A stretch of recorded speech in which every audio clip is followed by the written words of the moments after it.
Greetings everyone and welcome. I'm your host Captain Ryan, and in today's video I'm playing in the brand new premium tier 6 German destroyer T-61 here in World of Warships. As the battle gets underway, it's Tierra del Fuego, Fire Islands, and it's standard battle mode. Important points in this battle to pay attention to: there are only one destroyer per team, so 2 total. There are carriers in this battle as well, and it is a tier 8 maximum game, which means I'm playing in this brand new premium bottom tier. Now, it is a German destroyer, so it comes with the standard German destroyer issues. Mainly, the torpedoes don't do a lot of damage. You only get 8 of them, but they do reload fairly quickly, comparatively speaking, to other tier 6 destroyers. Additionally, you also run into the similar problem that the detection range on this ship isn't the best at 6.1 kilometers. So pretty much everything other than a Russian destroyer or another German destroyer is gonna spot you, and you're gonna have to close that distance for at least 5 kilometers is the lowest detection range that you're going to run into. So, that all being said, what are some of the advantages to this destroyer? Especially when you compare it to, say, the tier 6 German destroyer that's in the regular tech tree, the Gade. And honestly, as far as I can tell, there aren't any advantages to this destroyer. It gets basically the same stuff. You get a speed boost, you get a smoke generator, that's your typical German smoke generator. You do get hydroacoustic, but it is German destroyer hydro, very short range, not particularly good at hunting down and spotting enemy ships like that Hatsuharu over there until they are well within point-blank range. Is decent for spotting things like torpedoes if you pop a smoke screen and are trying to avoid those. But again, with this destroyer, realistically, you're probably not gonna want to go out of your way to sit in a smoke screen and lob shells at enemy ships. It does come with an advantage that compared to the Gade, which gets 7.5 kilometer torpedoes, the torpedoes on this destroyer are 8 kilometers. So combine that with your detection range, and you at the very least have a little bit longer amount of time with your concealment versus your torpedo range. So you can stealth, and you can get up there a little bit closer if you want. But as we see there, I fired off one set, I fired off another set, I popped my hydroacoustic. That's to help spot the torpedoes coming in from both the Hatsuharu that I knew was back there, but as well as torpedoes from the enemy carrier. Now, I do start lobbing shells here. You'll notice that I've only got 4 guns here. I am firing high explosive. That's just because, well, I play the Fletcher, I play the Yu Yang a lot, and the high explosive is pretty good. A lot of people prefer to use the armor piercing exclusively with German destroyers, and there's nothing necessarily wrong with doing it. The AAP on this ship isn't terrible, but the high explosive is going to help knock out modules, and it is going to set fires. And so that's just a general overview of my opinion of German destroyers. Now, I am using my Z-52 Captain on this ship, so it is a 19-point Captain. I've got all of the things that I think I'm ever going to need on a German destroyer. That's, of course, going to be Superintendent for that extra consumable.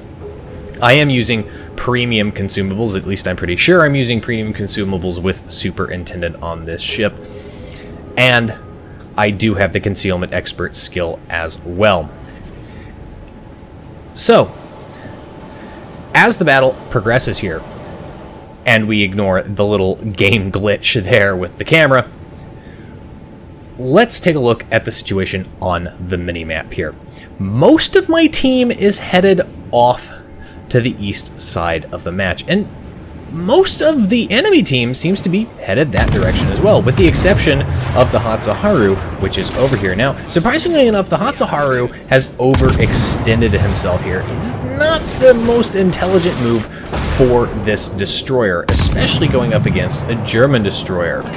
If you find yourself in a destroyer that's a torpedo boat and not very much so a gunboat can't really take on dealing with the other destroyer that may or may not be on the enemy team, especially if it's a sole destroyer situation. Get out front and spot for your team, but try to avoid getting too close to the enemy destroyer. In fact, you should have gone and relocated completely the opposite side of the map. He should have said, nope, I'm out, I'm running away, and just stayed away. And the reason he should have done that is because I've got better guns than him. I've got a quicker torpedo reload than he does. And I didn't overextend myself. I've got backup in the form of a Cleveland and a couple of other cruisers. Now, he does have backup. He's got a Hipper. He had a Dallas, but the Dallas turned and ran away, so that's not going to do much for him. Torpedoes back up again. That's something I will say, again, for the German destroyers. As a benefit to only having 4 of those torpedoes, they do reload fairly quick. Enemy carrier is bringing more planes. Fortunately for me and the rest of my team, it is only a Tier 6 carrier.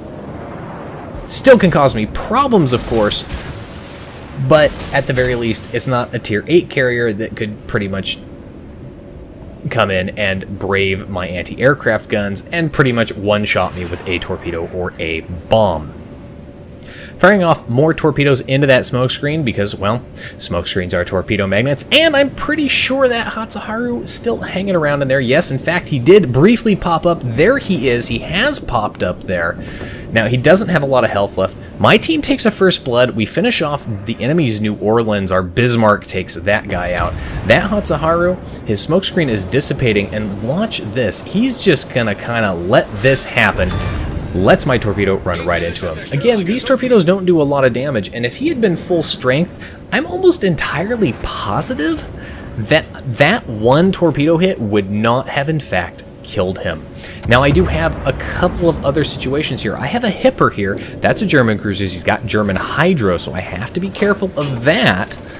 And I need to keep my distance of at least 6 kilometers to avoid his hydroacoustic detection range. I also have an Eisenhower back over here, and I'd love to torpedo him. But again, these torpedoes don't do a lot of damage. And even against German battleships, which historically in this game have terrible torpedo bulges and torpedo protection, a full spread of 8 torpedoes from this destroyer may in fact not be enough to kill a full-strength battleship. I do manage to hit the Hipper. I accidentally get a little too close to the Gneisenau there. That's not where I want to be. His secondaries start opening up on me. Fortunately, it doesn't look like he's got manual secondaries on his ship based on the accuracy and dispersion there. So I pop my smoke screen and I turn away. My speed boost is still active, and ideally at this point what I want to do is I want to go ahead, I want to use this smoke screen as temporary cover. It doesn't last a long time. And I want to open up the distance, get back out of my detection range, and basically just relocate and come back and keep stealth torping. In the meantime, though, that Gneisenau is going to present me broadside. The range is not terrible here on the torpedoes. The speed, again, German torpedoes, not terrible, so they are going to get out there, but that Gneisenau, he's fully aware there is a destroyer back over there. Somebody was targeting him, so he is playing it smart, and he's using his WASD hacks in order to avoid my shots, and all of those torpedoes are unfortunately going to miss. Now, if I had 5 on each set, like a standard destroyer of pretty much any other nation, it's possible I might have been able to create a little bit of a wider spread there and at least hit him a few times. Now, of course, I say, like every other nation, the Japanese, of course, do have triple mount torpedo launchers, and I believe at Tier 6 you only get 2 of them, so they are fairly narrow on the spread with those torpedoes compared, but they do a lot more damage, and I think they're also quicker and longer ranged. In the meantime, though, I'm going to continue to fall back here. I'm going to use this destroyer speed, and I'm going to use the destroyer concealment. You'll notice that I'm not falling prey to what a lot of destroyers with guns do. I'm not doing what somebody in a Farragut would do. I'm not doing something that somebody in a Russian destroyer or even a Gade would do. I'm not using my guns to shoot at this Gneisenau because I know he can shoot back at me. I'm still inside of his secondary range, and I would very much not want to become the focus of his attention. Plus, there is still a cruiser back over here. Granted, a very low health cruiser who just went behind an island, but so has the Gneisenau, so lost sight on him temporarily. Fortunately, my team is still able to hold its own here. They're defending well against this cruiser who tried to push up, had no support in that endeavor. Now that Gneisenau does briefly disappear here behind the island once more. Torpedoes yet again available, and it's a 1-minute reload on torpedoes, so they're very, very quick to reload if you find yourself in this situation where you fire off a set and you need to get more sets off quickly. Now I'm going to go ahead, I'm going to use this island for cover, I'm going to try and sneak up and see where exactly this Gneisenau is going to pop out. He does have his catapult spotter up, and that's when I'm detected once more. This Gneisenau has popped out very, very close range to me. So I'm going to pop my smoke screen yet again, slam on the brakes here, pop my hydroacoustic because I'm well inside of that Gneisenau's torpedo range. Gotta remember, that ship, just like the Scharnhorst, just like the Torpets, has torpedoes as well, so need to pay attention to that. He's on fire. He's going to start burning. All of my torpedoes managed to miss him in that initial salvo. Really disappointed by that, but that's okay. The ship has torpedoes back available again. So I'm going to try and get these torpedoes off. Think about getting that first set out. Switch back over the guns because the guns are rated, but we can see there that Gneisenau continuing to turn, maneuver, speed up, change direction. He's doing all sorts of things to throw off my aim. So I basically get a spread out here, and I'm hoping that at least one set is going to hit this guy. He's got a lot of health here, most of it in fact. He is burning down, but he's going to be able to recover that as soon as his heal is available, although he may be just waiting until he kills one of these cruisers to finish that burning off with his damage control and possibly start recovering health. Now my torpedo spread is out there. It looks like it's gonna be good. I'm gonna hit him with at least a couple. How many am I gonna get here onto this battleship? There's 1, 2, 3, 4. Leave him on 206 health. RNGesus does not like me today. Wow. Okay, well, 206 health. He gets finished off by a Nuremberg. That could have been a dev strike with 4 torpedo hits. Not enough to kill that Gneisenau. Needed 5. To give you an idea, again, of just how much damage these torpedoes do, with 4 hits, I was not fully able to take out that ship. Now, if I had done that in pretty much any other nation's ships other than Germany, I probably would have been able to dev strike him and finish him off. But it's okay. I had cruiser backup. They were able to finish him off.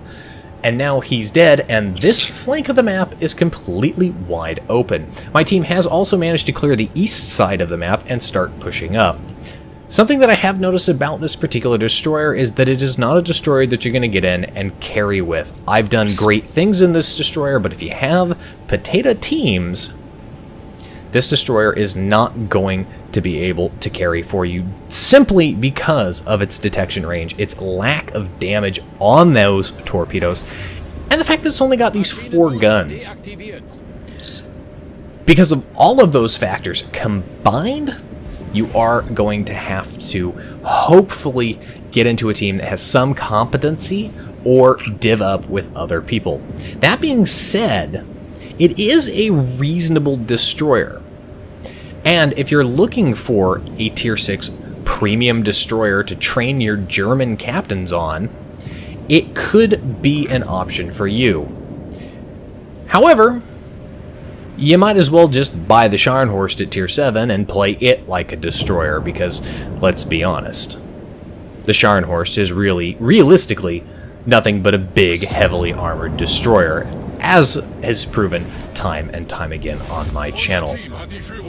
The team at this point is well and truly in the lead. We're double the enemy team's points. The enemy team is down to just 4 ships. My team still has 8, so we're double on points and double for ships here. We're closing in on their cap. They do have a couple of ships still in the back there. They've got a Key, they've got a Cleveland, and they've got a Hood. Now the Hood is in the cap, and the Hood and the Scharnhorst are going to go at it. They're already going at it, but they're outside of our range. Unfortunately, the Scharnhorst gets taken out by the Key. Just, of course, as the CV sends aircraft over to bomb and assist. And now I'm not entirely sure if the CV did actually manage to get bombs on him, and that's what helped burn that guy down. But either way, our Scharnhorst is dead. We've got a Hood to deal with, and that's going to drop the points back. Still not in the enemy team's favor, which is a good thing. But given that it's standard battle, there's still 4 minutes left in the game if they coordinate their effort, and if our teammates down, still back at our cap, and we have a lot of them back there and along the border, if they're low health and they get taken out, this could go very quickly in favor of the enemy team. In the meantime, though, I'm going to go ahead and start looking for that carrier. That carrier is and will always be a problem if you're in a destroyer, because he can spot you with those damn dastardly planes. The Cleveland manages to shoot down all the planes before they get back over me, and based on the direction they were going, I correctly guessed where the Riojo was. And there he is. So now he's in gun range, he's been spotted. I'm basically just outside of torpedo range. I was gonna get spotted anyway, but more importantly, I decided I'm gonna start wailing on him with guns because I might as well set some fires. Might as well get some damage in anyway, and cause some problems, especially because he's going to spot me anyway with his fighters. Switch on the anti-aircraft, might as well try to shoot down some planes, though German destroyer AA at this tier, not the best in the world. Probably not going to do much, but I can at the very least continue to cause problems for him. I also opt to open up here. I'm not going to pop a smoke screen at this point, simply because he's pretty much by himself over here. With the exception of his own secondaries, there's not much he's going to be able to do. Managed to knock his engine out there. He dodges all of my torpedoes. Really disappointed by that. The torpedo speeds on this destroyer, not the best in the world. And now I'm well within secondary range for him, so his secondaries are actually opening up on me. The question is, will they hit me? Yeah, of course they do, because RNGesus doesn't like me. But that's alright, I'm continuing to close in here. Switch over to the armor piercing for these wonderful Citadel shots. There's 4 Citadel shots. I'm going to keep going. I have a set of torpedoes up. I fire off both sets because I don't trust that they won't be missed. 2 more Citadels on him. Finish him off with torpedoes, but I probably could have just finished him off with Citadels if I had so wished. But of course, at this point, it doesn't matter because there are 2 enemy ships left, a Cleveland and a Key. My team is now into the 750 points range. The enemy team not even at the 300 points range, and we've just set foot on their cap. So they're not going to gain any more points in this battle. And there's less than 2 minutes left. Even at this point, if everybody else on the team was close to death, or as close to death as our Cleveland there, and the Key was able to put accurate, damaging shots onto all of them and sink them, I just don't think they could switch the points differential in their favor. Our Cleveland is trying. He's doing what he can. The enemy Cleveland actually firing armor piercing at what is effectively a bow on Cleveland, but he gets taken out by friendly Cleveland, who's, being the smart man, firing high explosive, setting him on fire, and burns him down. Of course, now our Cleveland's even closer to death, so the Key has a real opportunity here to get another kill, one more kill in the game, maybe get his team gaining a little more points, finish off not so, well, poorly compared to my team. And he does actually manage to do that. Knocks the Cleveland out. The Cleveland was sitting on the cap. There's our Baltimore, also very low health. The Key could kill him, could swing that points differential back closer to equal, but it's not going to matter at this point as we've got 30 seconds left in the game.